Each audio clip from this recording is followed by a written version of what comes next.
Hello दोस्तों, मैं Raman. Maths by Raman channel पर आप लोगों का स्वागत है। बात यह है कि समाकलन का एक्सरसाइज नंबर 7.5 का क्वेश्चन नंबर 8 तक क्लियर है। 9 नंबर क्वेश्चन है जिसका कि आपका गुणनखंड तोड़ करके उसको फॉर्मेट में लाना है और फिर तब उसको समाकलन करना है, ठीक है ना। जैसे कि क्वेश्चन लिखा हुआ है कि 3x + 5 upon x³ - x² - x+1 का इंटीग्रेशन निकालना है। सबसे पहली बात तो हम इसको मान लेते हैं कि ये i बराबर है ना। सबसे पहला बात है कि ये i बराबर है। लिखेंगे कि i बराबर इंटीग्रेशन 3x + 5 अपॉन, यहाँ पर देखिए कि कॉमन लेते हैं। इस दोनों में से क्या कॉमन है? x² कॉमन है ना। अगर हम x² कॉमन ले लिए तो यहाँ पे x बच रहा है और ये माइनस का 1 बच रहा है। और इस दोनों में से अगर हम -1 को कॉमन ले लें तो क्या बचेगा? x - 1 बचेगा, ठीक है ना, dx। अब ये फॉर्मेट में आ रहा है, गुणनखंड के फॉर्मेट में i बराबर हो जाएगा इंटीग्रेशन 3x + 5 अपॉन, कॉमन चीज को पहले लिख लेते हैं x - 1 और बचा हुआ चीज को बाद में लिखते हैं x² - 1 dx। कोई दिक्कत? देखिए यहां से कॉमन लेने के बाद हमको ये मिल रहा है, ये भी चीज टूटेगा, x² - 1 को तोड़ दे अगर, तो यहां से हमको मिलेगा i बराबर इंटीग्रेशन 3x + 5 अपॉन x - 1, तो ये पहले से है, इसको तोड़ेंगे क्या, x - 1 × x+1 में, ठीक है ना, और dx। अब देखिए कि x - 1 × x-1 क्या बन जाएगा हमारा, i बराबर इंटीग्रेशन 3x + 5 अपॉन, ये बन जाएगा हमारा x - 1 का होल स्क्वायर बनेगा ना, और फिर इंटू में क्या, x + 1 और ये dx। अब यहां से अगर हम मान ले लेट इतना टर्म्स बराबर 3x + 5 अपॉन x - 1 का होल स्क्वायर इंटू x + 1 बराबर a बटा b बटा और c बटा, ठीक है ना। तो a बटा x - 1 जोड़ b बटा x - 1 का होल स्क्वायर, x - 1 का होल स्क्वायर प्लस c बटा जो बचा हुआ है यहाँ पे x + 1, ठीक है ना, ये हो जाएगा। इसके बाद हम इसको क्या करते हैं कि क्रॉस मल्टीप्लिकेशन अगर करेंगे तो इधर क्या बच जाएगा, ये टर्म्स इधर सभी में गुना होगा और ये टर्म्स को गुना नहीं करना है, ठीक है ना, ये कट जाएगा, ठीक है। तो यहाँ पे बच रहा है हमारा 3x + 5 इक्वल टू, a में अगर हम इससे गुना करें तो एक हमारा x - 1 कट जाएगा, तो क्या बचेगा, x - 1 × x+1, x - 1 × x+1 into a plus, ये स्क्वायर से स्क्वायर कट जाएगा तो x+1 बच जाएगा, क्या बचेगा, x+1 into b plus x+1 से x+1 कट जाएगा तो ये बच जाएगा हमारा x - 1 का होल स्क्वायर c, ठीक है। इसको मान लेते हैं हम, ये तो हमारा समीकरण 2 चल रहा है, समीकरण 1 हमारा यहाँ पे है, ठीक है ना, समीकरण 1 हमारा ये। अब देखिए कि x के कितने मान हैं, तो यहां से अगर हम देखें तो x का एक मान आ रहा है, क्या आ रहा है, -1। अगर x का -1 यहाँ पे मान रखेंगे तो b 0 हो जाएगा, ठीक है। और जब भी इस स्क्वायर वाले टर्म्स आए तो ऐसा करते हैं ना कि x का मान हम अपना मर्जी से जितना छोटा हो सके उस मान को ले लेते हैं। तो हम एक बार कितना ले रहे हैं, x बराबर एक बार तो ले रहे हैं -1, ठीक है। जब x का मान हम -1 लेते हैं तब, अब इस x के मान को हम इस समीकरण में रखेंगे, समीकरण 3 है ये, समीकरण 3x के मान रखेंगे तो a b और c का मान आएगा, और a b और c का मान यहाँ पे रखेंगे तब हमारा एक फॉर्मेट तैयार होगा जिससे हम इसका इंटीग्रेशन कर सकेंगे, ठीक है ना। तो देखिए x बराबर -1 रखते हैं तो 3 गुना के -1 + 5 बराबर -1 -2 हो जाएगा, लेकिन -1 + 1 मिलकर के क्या बन जाएगा, 0 बन जाएगा। तो ये टर्म्स क्या हो गया, 0 हो गया, क्लियर है ना। प्लस -1 प्लस 1 मिलकर के क्या हो जाएगा, ये भी 0 हो जाएगा। -1 मिलकर के कितना होगा, 2 हो जाएगा माइनस में, -2 का स्क्वायर। तो यहाँ पे लिखेंगे हम -1 का होल स्क्वायर इंटू सी। अब इसको सोल्व करते हैं तो क्या मिल रहा है हमको, -3 प्लस 5 बराबर -2 का स्क्वायर, -2 का स्क्वायर इंटू सी। तो ये बन रहा है 2 बराबर 4c। तो यहाँ से c का वैल्यू कितना आ जाएगा, 2/4। c बराबर मिला हमको 1/2, 1/2 हो जाएगा ना, c का मान आ गया। ठीक, अब क्या करते हैं ना हम कि अपना मर्जी से मान रखते हैं, ठीक है ना, अपना मर्जी से मान रखेंगे। अगर एक बार अगर हम देखें कि इस x का मान अगर +1 लेते हैं तो ये 0 हो जाएगा, इस 0 के कारण ये a 0 हो जाएगा और यहाँ 0 के स्क्वायर, इसके कारण c 0 हो जाएगा। तो इस बार क्या लेते हैं हम, x का मान, इस बार x बराबर लेते हैं हम +1, ठीक है ना, एक बार +1 लेते हैं। अब इस x का मान, इस x का मान हम यहाँ पे रखेंगे सभी टर्म्स में। तो ये बन जाएगा 3 गुना के 1 प्लस 5 इक्वल टू, ये टर्म्स 0 हो जाएगा ना, +1 -1 के कारण, ठीक है, 0a, ये भी ये 2 हो जाएगा, प्लस 1 इंटू b प्लस 0, ठीक है। तो यहाँ से हमको मिल रहा है 5 और 3 कितना, 8 बराबर 2b। तो यहाँ से हमारा b बराबर हो जाएगा 8 बटा कितना, 2। ये कट जाएगा 4 टाइम में, b का वैल्यू कितना आ गया, 4। b का वैल्यू आ गया हमारा 4। अब हमको a का मान निकालने के लिए x का कोई भी नॉर्मल सा मान रख सकते हैं, इस दोनों को छोड़ करके, जो मान लिए है ना, इस मान को छोड़ करके।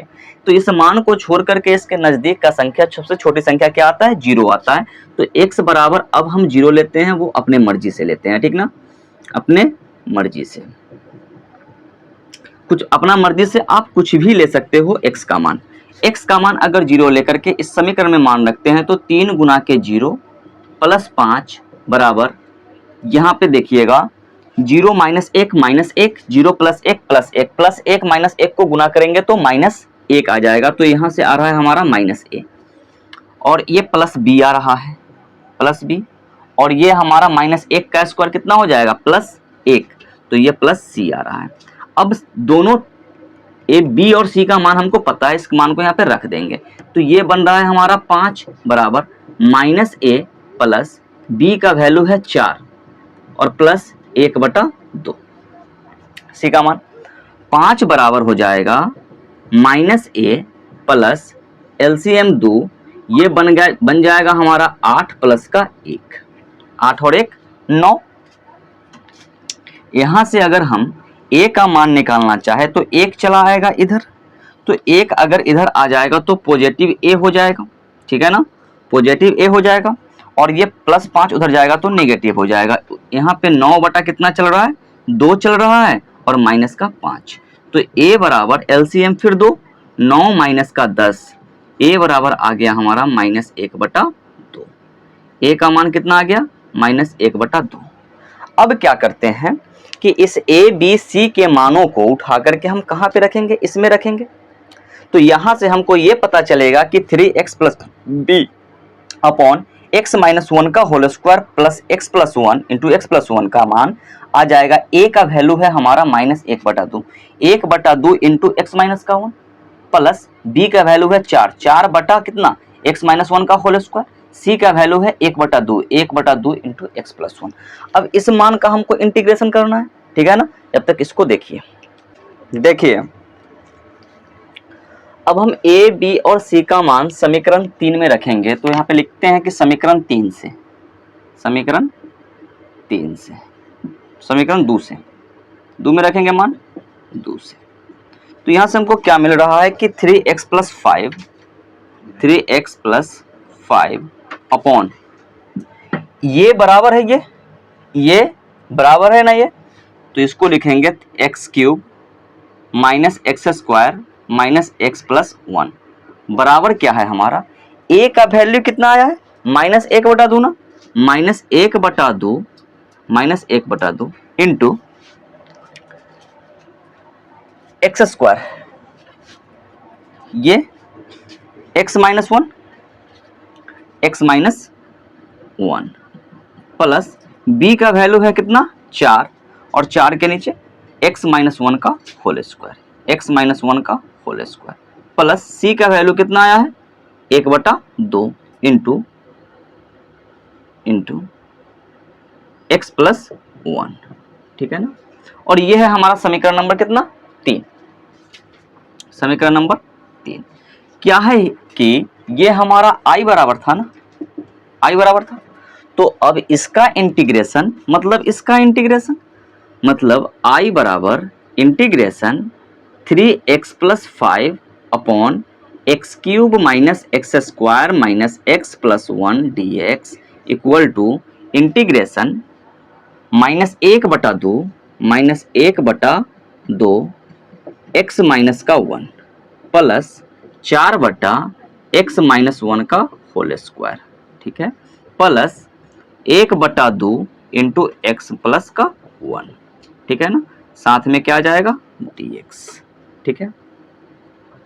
अब क्या करते हैं कि सबको अगर हम अलग अलग लिख ले, सबको अलग अलग इंटीग्रेशन कर सकते हैं, क्योंकि ये इसका जो इंटीग्रेशन होगा वो प्रतिस्थापन विधि से होगा, बाकी तो चल जाएगा ना लॉग में, बाकी लॉग में चला जाएगा। लेकिन अब हम इसको क्या लिख देते हैं, इस टोटल को i बराबर i1 plus i2 plus i3, ठीक है ना। ये समीकरण नंबर कितना 4, जबकि हमारा i1 ये है, ये हमारा i1 है, ये हमारा i2 है और ये हमारा i3 है, ठीक है ना। तो i1 का अगर हम निकालें यहाँ से तो i1 बराबर क्या है इंटीग्रेशन -1/2 x माइनस का 1 dx, ठीक है ना। तो इसका अगर हम इंटीग्रेशन निकाले i1 का तो -1/2 तो बाहर चला आएगा, इंटीग्रेशन किसका हो जाएगा x माइनस 1 का, तो x माइनस 1 का क्या बनता है log mod x minus 1 plus में c1, ठीक है ना। अब हम i2 से आते हैं, अगर i2 बराबर है हमारा 4 बटा कितना होगा x माइनस 1 का होल स्क्वायर और dx, 4 तो चला आएगा बाहर, i2 बराबर 4 इंटू समाकलन 1 अपॉन x माइनस 1 का होल स्क्वायर साथ में dx। इसमें क्या करते हैं कि नीचे वाले टर्म्स को अगर हम t मान ले, x माइनस 1 को अगर हम t मान ले, let x minus 1 equal to कितना t, तो इसका इंटीग्रेशन डिफरेंशिएशन क्या हो जाएगा dx हो जाएगा ना, केवल x का 1 होता है, 1 का 0 होता है, dx बराबर क्या हो जाएगा dt, ठीक है ना। तो यहां से मान अगर इसमें रखे तो ये क्या बन जाएगा हमारा, ये बन जाएगा हमारा इंटीग्रेशन, 4 तो बाहर चल रहा है, 4 बाहर चलने दीजिए, integration dt upon T square. तो टी स्क्वायर को अगर हम ऊपर ले जाए तो ये क्या बन जाएगा 4 integration t to the power -2 dt। अब इसका ही समाकलन करें तो क्या आ जाएगा 4 इंटू टी के पावर माइनस का 1 अपॉन में -1, ठीक है ना, प्लस c2, ये हमारा बन जाएगा -4 1 अपॉन टी प्लस में c2। बस t का मान को रख देना है, यहाँ पे अगर t का मान रख दे तो कितना आ जाएगा -4, और t हम किसको माने हैं x माइनस 1 के into x minus 1, sorry 1/x minus 1, ठीक है ना, और प्लस में c2। अब क्या करते हैं कि c3 का निकालते हैं, इधर में निकाल लेते हैं c3 का। अब देखिए इधर में हम i3 पे काम कर रहे हैं, अगर हमारा i3 कितना है, i3 है हमारा 1/2 इंटीग्रेशन 1/2 इंटू एक्स प्लस का 1 dx, तो 1/2 इसका भी बाहर चला आएगा, तो i3 बराबर 1/2 integration dx upon x plus का 1 बच रहा है, तो ये बन जाएगा हमारा 1/2 लॉग मॉड x प्लस का 1 और प्लस में c3। अब क्या करते हैं कि तीनों के मान को उठा करके कहां पे रखेंगे समीकरण 4 में। यहाँ पे लिखते हैं कि I1 तथा I2 तथा I3 के मान को समीकरण 4 में रखने पर, समीकरण 4 में रखने पर, ठीक है। समीकरण 4 है हमारा I बराबर I1 का मान कितना आया है, I1 का मान ये आया है -1/2 log mod x माइनस का 1, ठीक है ना, प्लस इसका मान कितना है I2 का मान -4 अपॉन ना, तो -4 अपॉन तो plus minus 4 upon x minus का 1 प्लस I3 का वैल्यू आया है 1/2 log mod x प्लस का 1 और साथ में इकट्ठा हम क्या दे देते हैं c, जहां लिखेंगे कि जहां c बराबर है c1 plus c2 plus c3, सारे कांस्टेंट को इकट्ठा जोड़ लिया गया है, ठीक है ना। और फाइनल आंसर हमारा ये है। अगर इसको थोड़ा सा और सिंप्लीफाई करें तो और हो सकता है, क्या हो सकता है कि दोनों लॉग वाले को एक साथ ले आते हैं, दोनों अगर लॉग वाले को एक साथ ले आते हैं तो पॉजिटिव लॉग इधर चला आएगा, ये बन जाएगा हमारा 1/2 लॉग x प्लस का 1 माइनस 1/2 लॉग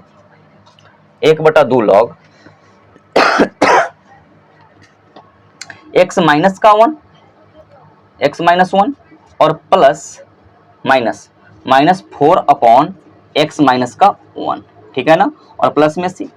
इसको अगर हम लिखें तो क्या लिख सकते हैं, लॉग यहां से भी 1/2 कॉमन हो जाएगा, 1/2 कॉमन हुआ तो ये आ रहा है लॉग x प्लस का 1 माइनस लॉग x माइनस का 1 माइनस 4 अपॉन, सॉरी ये तो ब्रैकेट में आ जाएगा दोनों, ठीक है ना, 4 अपॉन x माइनस 1 प्लस में c, ठीक है ना। अब इसको हम लिख सकते हैं, यहाँ पे फाइनल आंसर आ जाएगा, फाइनल आंसर क्या आ जाएगा कि log m minus log n क्या होता है, log m बटा n होता है, तो 1/2 log मिस्टेक है, सॉरी, इससे लिखते हैं,